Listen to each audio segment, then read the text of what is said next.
శ్రీమాత్రే నమః. అందరికీ కూడా అమ్మవారి ఆశీస్సులు ఎప్పుడూ ఉండాలని మనస్ఫూర్తిగా ఆ తల్లిని వేడుకుంటూ ఈరోజు కార్తీక మాస బుధవారం అంటే విఘ్నేశ్వరుడికి ఎంతో ప్రీతికరమైనటువంటి రోజు.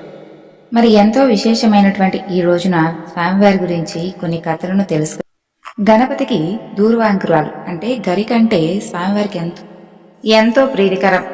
స్వామివారి పూజలో ఏది లేకపోయినా కానీ గరిక ఉంటే చాలు, స్వామి సంతృప్తి చెందుతాడు. పూర్వం దక్షిణ దేశంలో అవంతి అనే ఒక నగరం ఉండేది. దానిని సులభుడు అనేటటువంటి ఒక రాజు పరిపాలించేవాడు. సకల సద్గుణవంతుడు ఆ రాజు, అలాగే గొప్ప దానశీలి, భక్తిపరుడు. ఆ మహారాజు ప్రతినిత్యము కూడా గణపతిని ఆరాధిస్తూ ఉండేవాడు. అతని భార్య పేరు సుముద్ర, మహాపతివ్రత. భర్తకు అన్ని విషయాల్లోనూ సహకరిస్తూ ఉండేటటువంటి గొప్ప ఉత్తమమైనటువంటి ఇల్లాలు. ప్రతినిత్యము కూడా భగవంతుని యొక్క పూజలను చేసుకుంటూ ఆ దంపతులు ఎప్పుడూ కూడా సంతోషంగా ఉండేవారు. ఒకనాడు సులభుడు అతని భార్యతో కలిసి పురాణ శ్రవణం చేస్తూ ఉంటాడు. ఆ సమయంలో బాగా చిరిగిపోయినటువంటి మాసిక వస్త్రాలతో మధుసూదనుడు అనేటటువంటి ఒక బేద బ్రాహ్మణుడు అక్కడికి వచ్చి భిక్షను యాచిస్తాడు. ఆ రాజు అతని యొక్క వాలకాన్ని చూసి గట్టిగా నవ్వి అవమానిస్తాడు. అందుకు ఆ విప్రుడు ఆగ్రహించి, రాజా, నీవు ధనమదంతో నిండిపోయి ఉన్నావు. నీవు భిక్షార్థినై వచ్చినటువంటి నన్ను చూసి దారుణంగా పరిహసించావు కదూ, కాబట్టి ఇకపై నీవు నాగలికి కట్టబడినటువంటి ఎద్దుల మారిగా నిరంతరం కూడా భూమిని దున్నుతూ బాధను అనుభవించుగాక అంటూ శపిస్తాడు. అది విన్నటువంటి మహాపతివ్రత అయినటువంటి ఆ సులభుడి భార్య సుముద్ర ఎంతో కోపం తెచ్చుకుని, ఓ విప్రుడా, ఇంత చిన్న తప్పుకు అంత ఆవేశంతో మహారాజు అని కూడా చూడకుండా నా భర్తను ఈ విధంగా శపించావు. అందుకుగాను నీవు కూడా యుక్తాయుక్త విచక్షణ తెలియనటువంటి కంచరగాడిదైపోగాక అంటూ తిరిగి శపిస్తుంది.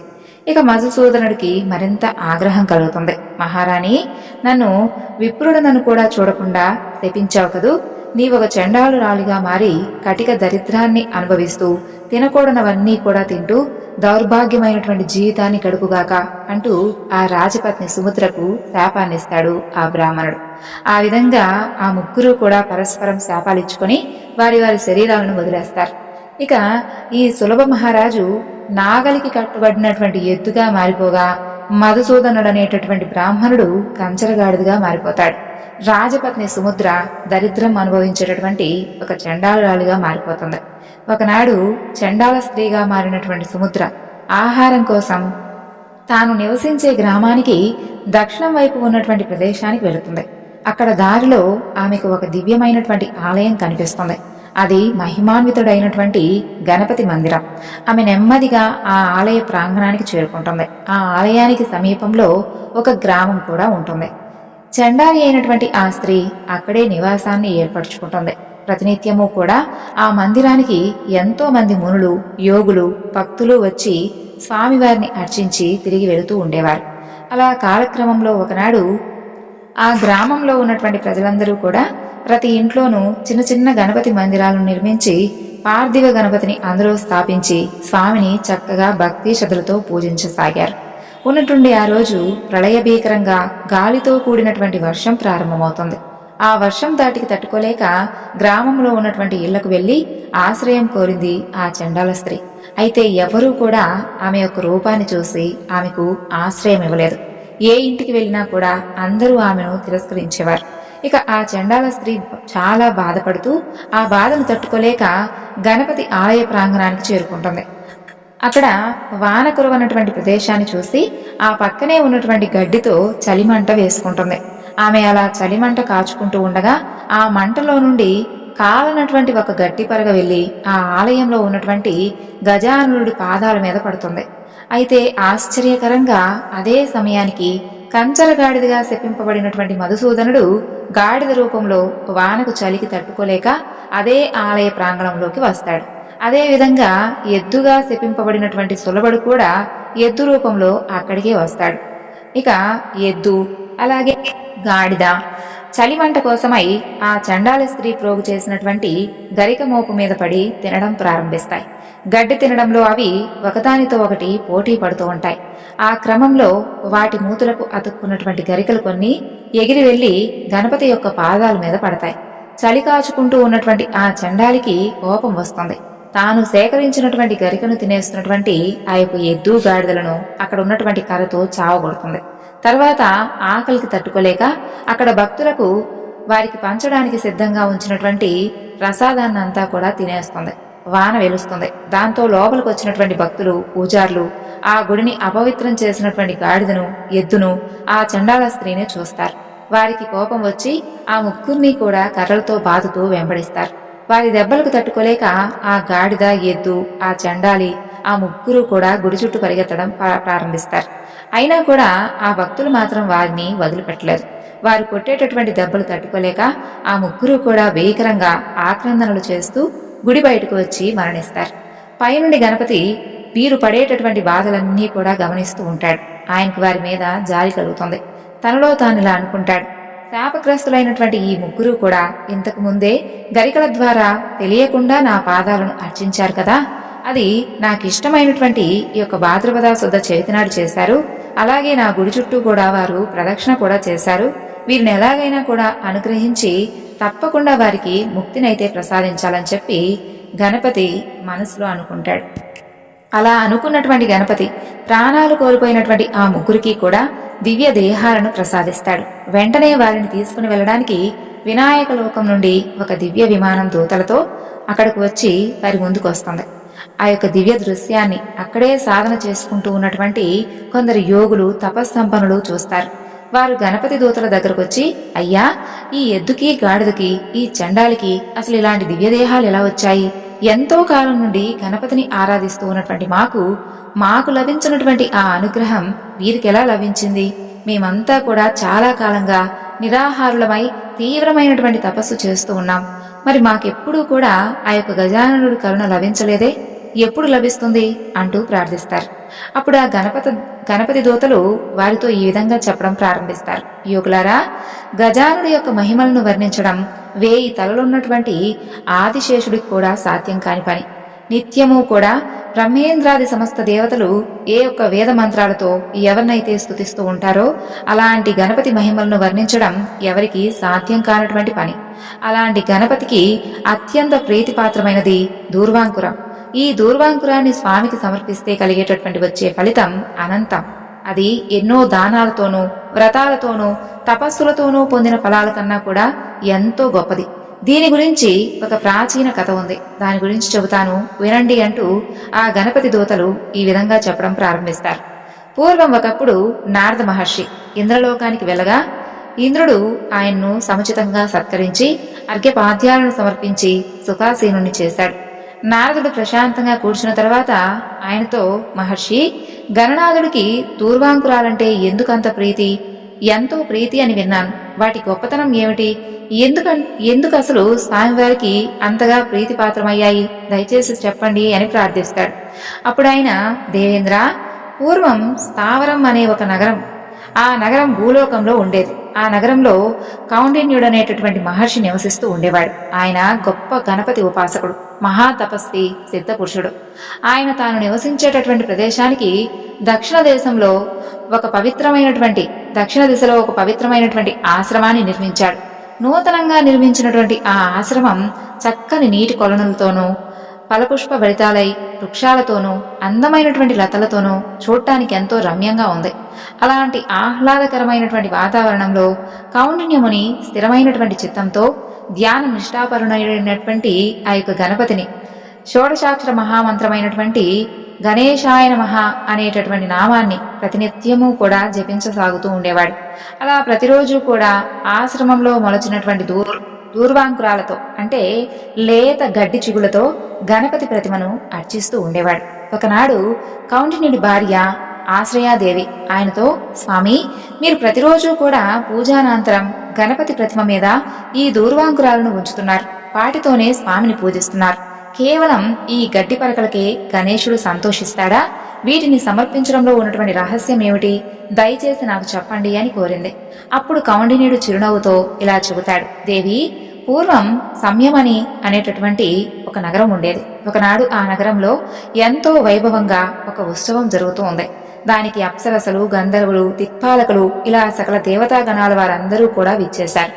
ఎంతో వైభవంగా కొలువు తీరి ఉన్నటువంటి దేవతల సమక్షంలో అతిలోక సుందరి తిలోత్తమ అద్భుతంగా నృత్యం చేస్తూ ఉంది.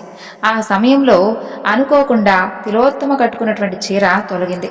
అది చూసి ఆ సభలో కూర్చున్నటువంటి యముడు ఎంతో మోహపడ్డాడు. ఒక్కసారిగా పైకి లేచి ఆమెను కౌగిలించుకోవాలనుకుంటాడు. అంతలో అతని వీర్యం స్థలితమై భూమి మీద పడింది. ఆయన సిగ్గుతో తల వంచుకుని కూర్చున్నాడు. అలా నేల మీద పడ్డటువంటి యముడి వీర్యం నుండి బగబగా మండేటటువంటి జ్వాలలతో ఒక భయంకరమైనటువంటి పురుషుడు ఆవిర్భవించాడు. భయంకరమైనటువంటి కోరలతో, విశాలమైనటువంటి ముఖంతో, నిప్పు కణాల్లాంటి కళ్ళతో పెద్దగా అరుస్తూ అందర్నీ కూడా భక్షించాలని ఆ రాక్షసుడు బయలుదేరాడు. వికటాట్టహాసం చేస్తూ వస్తున్నటువంటి అతన్ని చూసిన ముల్లోకవాసులందరూ కూడా విపరీతమైనటువంటి భయంతో ఉనికిపోయారు. అందరూ కూడా వైకుంఠానికి పరిగెత్తి శ్రీహరిని శరణు వేడుకున్నారు. ఆయన ఆ పని తన వల్ల కాదని, ఆ రాక్షసుడి బారి నుండి కాపాడగలిగేది కేవలం గణపతి మాత్రమే అని చెప్పి ఆయన్నే శరణు వేడుకోమని పంపించాడు. అప్పుడు దేవతలందరూ కూడా తిరిగి గణేశ లోకానికి వెళ్లి ఆయన్ను భక్తితో స్తుతించారు. సమస్త విఘ్నాలను హరించేవాడు, సమస్త విఘ్నస్వరూపుడు, ఈ యొక్క సర్వానికి కూడా సాక్షిభూతుడు, సర్వస్వరూపుడు, కరుణా సముద్రుడు, జగత్తును పరిపాలించేవాడు, పూర్ణమైనటువంటి తపస్వరూపుడు, సర్వసంహారకారుడు, వేదాంగాలు తెలిసినటువంటి వేద స్వరూపుడైనటువంటి ఓ గణేశ, నీకు వందనం నాయనా. అందరి సంకటాలను తీర్చేటటువంటి దయాస్వరూప, వరప్రదాయక, నీకు భక్తితో నమస్కరిస్తున్నాం స్వామి. నీకన్నా మాకు వేరే దిక్కులేదు. నీవు తప్ప మమ్మల్ని ఎవరూ కూడా రక్షించలేరు. ఉన్నట్టుండి ఈ అకాల ప్రళయం మాపై దాపురించుకొచ్చింది. ఈ దుష్ట రాక్షసుడు మమ్మల్ని చంపాలని చూస్తున్నాడు. ప్రభు, దేవదేవ, మమ్మల్ని అందరినీ కూడా ఈ యొక్క మృత్యు భయం నుండి కాపాడు. నీ పాదాలను శరణు వేడుకుంటున్నాం అంటూ దీనాతి దీనంగా ప్రార్థిస్తారు. దేవతల ప్రార్థనలు విన్నటువంటి గణపతి వెంటనే వారికి బాలగణపతి రూపంలో సాక్షాత్కరిస్తాడు. దేవతలారా, భయపడకండి, మీ అందరికీ కూడా నేను అభయాన్ని ఇస్తున్నాను అంటూ వారికి ధైర్యం చెబుతాడు. అలా దేవతలందరూ కూడా బాలగణపతిని చూసి ఎంతో భక్తి ప్రపత్తులతో ఆయనకు సాష్టాంగ నమస్కారం చేస్తారు. గజానన, ఈ యొక్క బాలస్వరూపం ఏమిటయ్యా? మేమింతవరకు ఇలాంటి అవతారాన్ని అస్సలు దర్శించనేలేదు. ఇంత అందమైనటువంటి బాలుడి రూపంలో ఎందుకు అవతరించావు స్వామి? మహాభయంకరాకారంతో ఉన్నటువంటి ఆ రాక్షసుడు మమ్మల్ని భయపెడుతూ ఉంటే నీవిలా చిన్నపిల్లాడి రూపంలో వచ్చావేమిటి? అయ్యో, నిన్నే నమ్ముకున్నామే, ఇంత చిన్న రూపంతో మమ్మల్ని అసలు ఎలా కాపాడుతావు స్వామి అంటూ వారెంతో ఆందోళన పడతారు. అప్పుడు వారి భయాన్ని చూసి చిన్నగా నవ్వుకున్నటువంటి బాలగణపతి వారితో ఇలా అంటారు. దేవతలారా, నేను కావాలనే ఈ విధంగా బాలగణపతి రూపాన్ని ధరించాను. మీరు అలానే చూస్తూ ఉండండి. మీ కార్యాన్ని నేను తప్పకుండా నెరవేరుస్తాను. ముందు మీరంతా వెళ్ళి ఆ రాక్షసుణ్ణి ఇక్కడకు వచ్చేలా ప్రేరేపించండి. తరువాత జరగవలసింది నేను చూసుకుంటాను అని పలుకుతాడు. ఆ విధంగా గణపతి మాటలు విన్నప్పటికీ కూడా దేవతల్లో కొందరికి ధైర్యం చిక్కలేదు. ఆ రాక్షసుడు చూస్తే పర్వతంలో ఉన్నాడాయా, ఈయనేమో పసిబాలుడి రూపంలో కనిపిస్తున్నాడు, అసలు ఎలా వాడిని సంహరిస్తాడు, మనల్ని ఎలా రక్షిస్తాడు అంటూ సందేహిస్తారు. అంతలోనే దిక్కులు పిక్కటిలేలా అరుస్తూ కాలాగ్ని స్వరూపుడై మహారాక్షసుడు వారి ముందు ప్రత్యక్షమవుతాడు. వాడిని చూసి దేవతలందరూ కూడా హాహాకారాలు చేస్తూ తలో దిక్కుకు పరిగెడతారు. దేవతలతో పాటుగా మునులు, మహర్షులు కూడా పరిగెడుతూ ఉంటారు. అది చూసినటువంటి ఆ రాక్షసుడు వాళ్ళను పట్టుకోవాలని వెంబడిస్తూ ఉంటాడు. వెంటనే బాలరూపంలో ఉన్నటువంటి గణపతి అతని దారికి అడ్డుగా నిలుస్తాడు. పిల్లవాడి రూపంలో నిలుచున్నటువంటి గణపతిని చూసి ఆ యొక్క కారణాల రాక్షసుడు ఆశ్చర్యపోతాడు. అంతలోనే తన దారికి అడ్డుగా ఎంతో ధైర్యంగా నుంచున్నందుకు అతనికి విపరీతమైనటువంటి ఆగ్రహం వస్తుంది. ఒక్కసారిగా తన పాదాలతో భూమిని చలుస్తాడు. ఆ చర్యకు భూమి గడగడ వణికిపోతుంది. వెంటనే భీకరంగా అరుస్తాడు. ఆ ధ్వనికి పర్వతాలు కూడా వణికిపోతాయి. సముద్రాలైతే పొంగి ప్రవహిస్తూ ఉంటాయి. ఒక్కసారిగా ప్రచండంగా గాలి వీస్తుంది. మహా వృక్షాల సైతం నేల కొరుగుతాయి. ఇంత జరుగుతున్నా కూడా బాలగణపతి మాత్రం మాత్రం చలించలేదు. అలాగే స్థిరంగా నిలబడి తన యొక్క చిన్న చిన్న చేతులతో మహాబలవంతుడైనటువంటి ఆ యొక్క అసురుణ్ణి ఒక్కసారిగా అవలీలగా పైకి లేపి అందరూ చూస్తూ ఉండగా అమాంతం మింగేస్తాడు. ఆ అద్భుతాన్ని చూసినటువంటి దేవతలందరూ కూడా హర్షధ్వానాలు చేస్తారు. బాలగణపతికి నమస్కరించి స్తుతిస్తారు. ఆ విధంగా బాలగణపతి ఉదరంలోకి చేరినటువంటి ఆ రాక్షసుడు లోపలే దగ్ధమైపోతాడు. దాంతో బాలగణపతి శరీరం అంతా కూడా విపరీతమైనటువంటి వేడెక్కిపోతుంది. ఆ విషయం తెలుసుకున్నటువంటి దేవేంద్రుడు చల్లదనం కోసమై స్వామివారికి చంద్రకళను బహుకరించి ఇవ్వగా ఆయన దాని వెంటనే తన యొక్క నుదుటి మీద ధరిస్తాడు. దానితో పాలచంద్రుడిగా కీర్తింపబడ్డాడు. తరువాత శ్రీహరి పరమ కోమలమైనటువంటి చల్లని పద్మాలను సమర్పిస్తాడు. అవి స్వీకరించినటువంటి గణపతి పద్మహస్తుడయ్యాడు. తర్వాత వరుణదేవుడు వచ్చి అమృత జలంతో స్వామిని తడుపుతాడు. శంకరుడు వచ్చి శేషుని బహుకరించగా స్వామి దానిని తన నడుముకు చుట్టుకొని వ్యాళబద్ధుడయ్యాడు. అలా గణపతికి తన యొక్క తాపం మాత్రం చల్లారలేదు. విపరీతమైనటువంటి వేడి ఉంటుంది. ఆ సమయంలో సమస్త లోకాలలో ఉన్నటువంటి 8,000 మంది మునీశ్వరులందరూ కూడా మహర్షులు, తపస్సులు మూకుమ్మడిగా వచ్చి ఒక్కొక్కరు 21 దూర్వాంకురాలు చొప్పున స్వామివారికి భక్తిగా సమర్పించారు. ఆ విధంగా గణపతి వాటన్నిటినీ కూడా వంటి మీద తీసుకొని ధరిస్తాడు. దాంతో ఆయన యొక్క శరీర తాపం అంతా కూడా పూర్తిగా చల్లారుతుంది. ఆ విధంగా దేనితోనూ చల్లారినటువంటి గణేశుని యొక్క శరీర తాపం కేవలం దూర్వాంకురాల వలన చల్లబడడంతో ఆ యొక్క దేవతలందరూ కూడా నాటి నుండి గణేశుణ్ణి దూర్వాంకురాలతో పూజించడం మొదలుపెట్టారు. వారి పూజలతో సంతృప్తి చెందినటువంటి గణపతి ఎంతో సంతృప్తి చెందాడు. కాబట్టి ప్రియమైన దేవతలారా, మీరు సమర్పించినటువంటి దూర్వాంకురాలు నా యొక్క శరీర తాపాన్ని పోగొట్టి నాకు ఎంతో హాయిని చేకూర్చాయి. కాబట్టి ఇవంటే నాకెంతో ఇష్టం. మీరు నా పూజ కోసం సేకరించేటటువంటి పదార్థాలతో దూర్వాంకురాలు తప్పకుండా ఉండాలి. అసలు ఇవి లేకుండా చేసే పూజను నేను ఎట్టి పరిస్థితిలోనూ స్వీకరించను. ఉదయకాలంలో నా పూజ చేసే భక్తులు 21 లేదా కనీసం 1 దూర్వాంకురానైనా సరే నాకు సమర్పిస్తే నేను ఎంతో ప్రీతి చెందుతాను. అదే నాకు ఎంతో సంతోషకరం.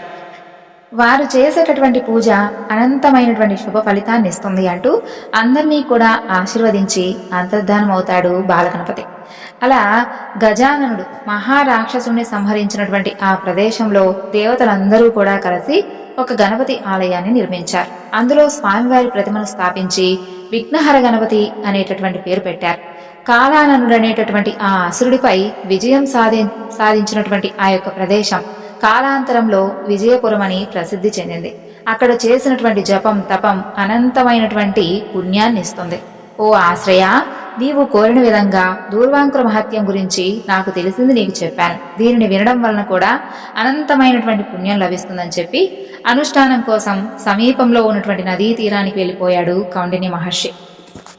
ఇక నదీ తీరం నుండి అనుష్ఠానాన్ని ముగించుకొని ఆశ్రమానికి చేరుకుంటాడు కౌండిన్యుడు. మరలా ఆయన భార్య, నాదా, ఇంకా ఇంకా నాకు గణపతి మహిమలు తెలుసుకోవాలనుంది, దయచేసి చెప్పండి అని కోరుకుంటుంది. భార్య మాట కాదనలేక కౌండిన్యుడు తిరిగి ఈ విధంగా చెప్పడం ప్రారంభిస్తాడు. దేవి, పూర్వం ఒకనాడు గణపతి తన లోకంలో సుఖంగా కూర్చున్న సమయంలో త్రిలోక సంచారి నారద మహర్షి ఆయన దగ్గరకు వచ్చి సాష్టాంగ నమస్కారం చేస్తాడు. గణపతి ఆయన్ను ఉచితాసనం మీద కూర్చోబెట్టగా నారదుడు ఎంతో ఆనందించి, మహాదేవా, గణపతి, గజానన, నేను సంచారం చేస్తూ ఉండగా మార్గం మధ్యలో ఒక ఆశ్చర్యకరమైనటువంటి విషయాన్ని చూశాను. దానిని తమకు చెప్పి వెళ్దామని చెప్పి ఇక్కడికి వచ్చాను అని చెబుతాడు. అప్పుడు గణపతి చిరునవ్వుతో, ఇంకా ఆలస్యం దేనికి, చెప్పండి మహర్షి అంటూ అనుమతిస్తాడు. ప్రభు, భూలోకంలో మిథిలా అనే నగరాన్ని జనకుడు అనేటటువంటి మహారాజు పరిపాలిస్తున్నాడు. అతను ఎన్నో దాన ధర్మాలు చేసి ధర్మాత్ముడిగా ప్రసిద్ధి చెందాడు. నిత్యం దేవబ్రాహ్మణులను, సాధు సజ్జనులను కూడా పూజిస్తూ ధర్మబద్ధంగా జీవిస్తూ ఉన్నాడు. ఆయన అంతటి ధర్మతత్పరుడిగా ఉన్నందువల్లే ఎంత దానం చేస్తున్నా ఆయన దగ్గరున్నటువంటి సంపద ఎప్పటికీ కూడా తరగకుండా అలాగే స్థిరంగా ఉంది. ఒకనాడు నేను ఆయన గృహానికి వెళ్లి అభినందించాను. అయితే తాను గొప్ప బ్రహ్మజ్ఞానం అనేటటువంటి అభిమానంతో నన్ను కొద్దిగా అపహసించాడు. ఆయనలో అహంకారం ఎలా ఉందంటే, నేను ఒక మహారాజును, గజానుడి యొక్క అనుగ్రహంతో నీవిలా అక్షయ సంపదలకు అధిపతివయ్యావు, ఆయనే నీకు సంపదను అనుగ్రహించాడు, నీవెంతో ధన్యుడివయ్యా అని అనగానే గర్వంతో నిండినటువంటి ఆ జనకుడు, నారద మహర్షి, నేనే ముల్లోకాలలో ఉన్నటువంటి ఏకైక ధర్మాత్ముని, మహాదాతను, మహాభోగిని, నన్ను మించిన వారు ఎవరూ లేరు. నా ఈ యొక్క సర్వం మొత్తం కూడా నా ప్రమేయంతోనే జరుగుతుంది. ఎందుకంటే నా దగ్గర ఎంతో గొప్పదైనటువంటి బ్రహ్మజ్ఞానం ఉంది. అందుకే ఈ అన్నిటికీ కూడా కర్త, కర్మ, క్రియ అన్నీ నేనే అన్నాడు. ఆ మాటలు విని నాకు కోపం వచ్చింది. జనకరాజా, నీ మాటలు తప్పు. నువ్వెంతో బ్రహ్మజ్ఞాని అయి ఉండొచ్చు, అందరికన్నా గొప్పవాడివి కావచ్చు. అయితే నీవు ఎందరికన్నా కూడా గొప్పవాడివి అనేటటువంటి భావం నీలో ఉండడం మంచిది కాదు. ఆ అహంకారం నీకు తగదు. సృష్టి స్థితి లయకారకుడు గణపతి. ఆయన తప్ప మరెవ్వరూ కూడా లోకంలో సర్వజ్ఞుడు కాలేరు. అన్ని గొప్ప కార్యాలు కేవలం నేనొక్కడే చేస్తున్నానని, నాకు సాటి మరొకరు లేరని దంభాలు పలుకుతున్నావు. ఇది తప్పు. త్వరలోనే నీ తప్పును నువ్వు తెలుసుకునేటటువంటి రోజు వస్తుంది. జాగ్రత్త అని హెచ్చరించాను. ఆ విషయాన్ని మీకు చెబుదామని వచ్చాను ప్రభు అంటూ నారదుడు వినాయకుడి దగ్గర నుండి వీడ్కోలు తీసుకుని వెళ్ళిపోతాడు. ఆ విధంగా జనకుడి గురించి నారదుడు చెప్పి వెళ్ళిపోయాక గణపతి జనకుడిని పరీక్షించాలనుకొని భూలోకానికి వెళతాడు. ఒళ్లంతా కురుపులతో రక్తం కారుతూ బాగా చిరిగిపోయినటువంటి వస్త్రాలను ధరించి ఒక కురూపి అయినటువంటి పేద బ్రాహ్మణుడి వేషంలో నెమ్మదిగా జనకుడు రాజమందిరం దగ్గరకు వస్తాడు. అక్కడ ఉన్నటువంటి ద్వారపాలకులతో, అయ్యా, మీరు లోపలికి వెళ్లి ఒక పేద బ్రాహ్మణుడు ఎంతో ఆకలితో వచ్చాడని మీ రాజుకు చెప్పండి అంటూ అర్థిస్తాడు. వెంటనే వారిలో ఒక ద్వారపాలకుడు లోపలికి వెళ్లి జనకరాజుతో ఆ విషయం గురించి చెబుతాడు. జనకుడు వెంటనే ఆ బ్రాహ్మణ్ను లోపలికి తీసుకుని రమ్మని చెప్పి చెబుతాడు. రుద్రుడి రూపంలో ఉన్నటువంటి గణపతి లోపలికి వెళ్తాడు. దూరం నుండే ఒళ్లంతా కురుకులతో దుర్వాసన వెదజల్లుతూ వస్తున్నటువంటి ఆ వృద్ధుణ్ణి చూసి, ఆహా, ఎవరితను ఇంత జుగుప్సాకరంగా ఉన్నాడు? బహుశా నన్ను పరీక్షించడానికి పరమేశ్వరుడే ఈ రూపంలో వచ్చాడేమో. ఏదేమైనా సరే ఇతని ఆకలి తీర్చి సంతృప్తి పరచాలి అని అనుకుంటాడు జనకుడు. అలా వృద్ధుడు జనకుడి దగ్గరకు వచ్చి, జనకరాజేంద్ర, నువ్వెంతో ధర్మాత్ముడివి, దానశీలివి అని విన్నాను. ఎంతో కాలంగా తీవ్రమైనటువంటి ఆకలితో బాధపడుతున్నానయ్యా. దయచేసి నా కడుపు నింపు. నీకు 100 యాగాలు చేసినంత పుణ్యం వస్తుందా అంటాడు. జనకుడు వెంటనే పరిచారకులను పిలిచి ఆ వృద్ధుడికి కావలసినంత భోజనం పెట్టి పంపించమని చెప్పి ఆజ్ఞాపిస్తాడు. ఇంకా వారందరూ కూడా వృద్ధుని తీసుకుని వెళ్లి శుభ్రంగా అతనికి స్నానం చేయించి నూతన వస్త్రాలు ఇచ్చి తమతో పాటుగా భోజనశాలకు తీసుకువెళ్తారు. ఇక వంటవారిని పిలిచి షడ్రశోపేతంగా అన్ని రకాల ఆహార పదార్థాలను ఏర్పాటు చేస్తారు. ఆ వృద్ధుడు వాటన్నిటినీ కూడా కేవలం 1 నిమిషంలోనే ఆరగించేస్తాడు. బాగా ఆకలిగా ఉన్నాడు కాబోలనుకొని తిరిగి పెద్ద అన్నపు రాశిని ఆహార పదార్థాలను పెట్టేస్తారు. వాటిని కూడా ఒక ముద్దగా చేసుకొని తినేస్తాడు. ఆ విధంగా 10,000 మందికి సరిపడా ఆహార పదార్థాలన్నీ కూడా తినేసినటువంటి ఆ వృద్ధుడు ఇంకా ఇంకా కావాలి అని అడుగుతాడు. ఆ వింతకు ఆశ్చర్యపోయినటువంటి వంటవాళ్లు, రాజ్యంలో ఉన్న వాళ్ళందరూ కూడా, అలాగే ఎవరైతే వంటవాళ్ళు ఉన్నారో వాళ్ళందరినీ రప్పించి ఎన్నెన్నో పదార్థాలను వడ్డించి పెడతారు. అయినా వృద్ధుడి ఆకలి తీరదు. పెట్టింది పెట్టినట్లుగా తినేస్తాడు. వంటశాలలో ఉన్నటువంటి బియ్యం అంతా అయిపోతుంది. ఎన్నో రోజులు వంట కోసం దాచినటువంటి ఆహార పదార్థాలు కూడా అయిపోతాయి. ఇక వంట వాళ్ళు పరిగెత్తి జనక మహారాజుతో విషయం గురించి అవుతారు. మహారాజా, అసలు ఆ వృద్ధుడెవరు? మన సర్వాన్ని మింగేసేలా ఉన్నాడు. మీరేమో అడిగినంత తృప్తిగా పెట్టమని ఆజ్ఞాపించారు. మన దగ్గర ఉన్నటువంటి పదార్థాలన్నీ కూడా అయిపోయాయి. ఇప్పుడేం చేయమంటారు అని అడుగుతారు.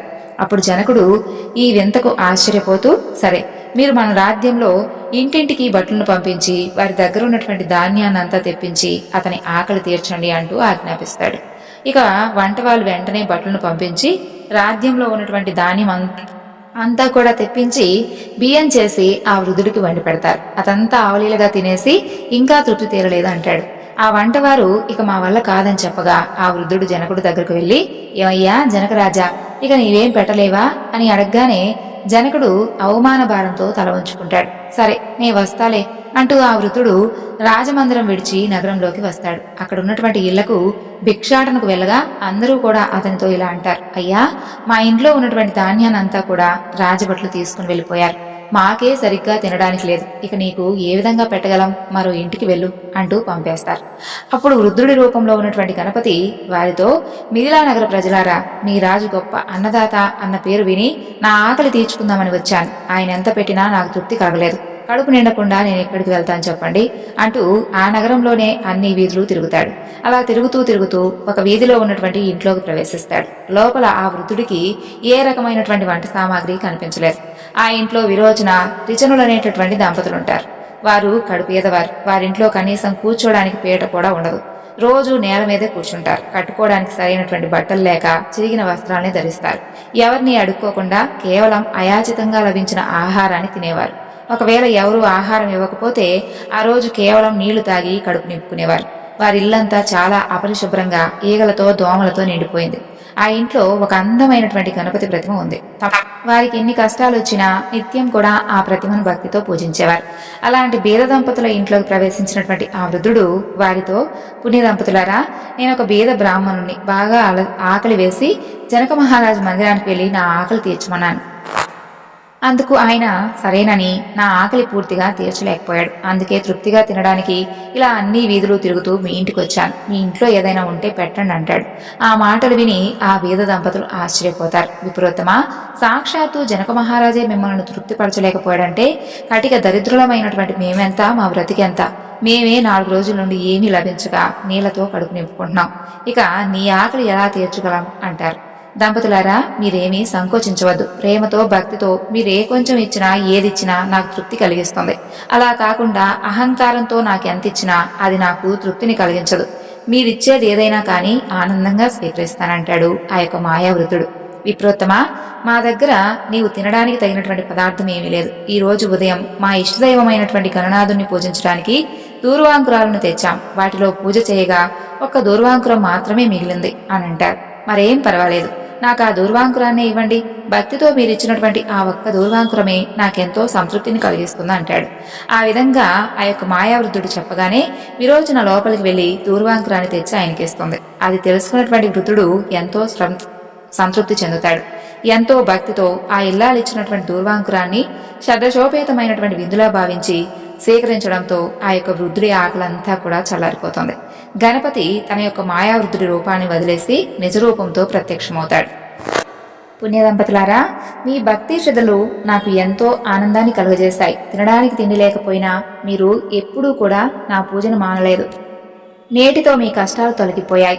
ఏం కావాలో కోరుకోండి, ప్రసాదిస్తాను అంటాడు. స్వామి గజానన, ఈ ఘోర సంసార బాధల నుండి మాకు విముక్తిని ప్రసాదించు. తిరిగి మేము ఏ జన్మ ఎత్తినా ఎక్కడ జన్మించినా నీ చరణ కమలాల మీద భక్తి శ్రద్ధలు స్థిరంగా ఉండే విధంగా అనుగ్రహించు. ఇంతకు మించి మాకేమీ కోరికలేదు అంటూ వినయంగా అంటారు ఆ దంపతులు. తదాస్తు, మీరు కోరిన విధంగా జరుగుగాక అంటూ ఆశీర్వదించి అక్కడి నుండి అంతర్ధానమవుతాడు గజానుడు. దేవి, విన్నావు కదా దూర్వాంకురం యొక్క మహిమ ఎంత గొప్పదో.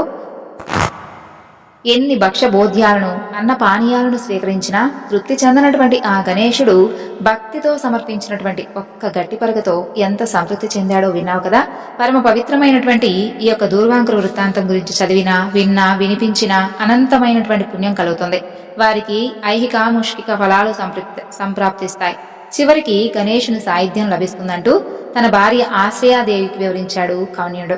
ఈరోజు ఈ వివరణను ఇంతటితో ముగిస్తున్నాను. మరొక చక్కని వివరణతో మరలా కలుసుకుందాం. అంతవరకు నమస్కారం. సర్వం శ్రీ లలితార్పణమస్తు. స్వస్తి.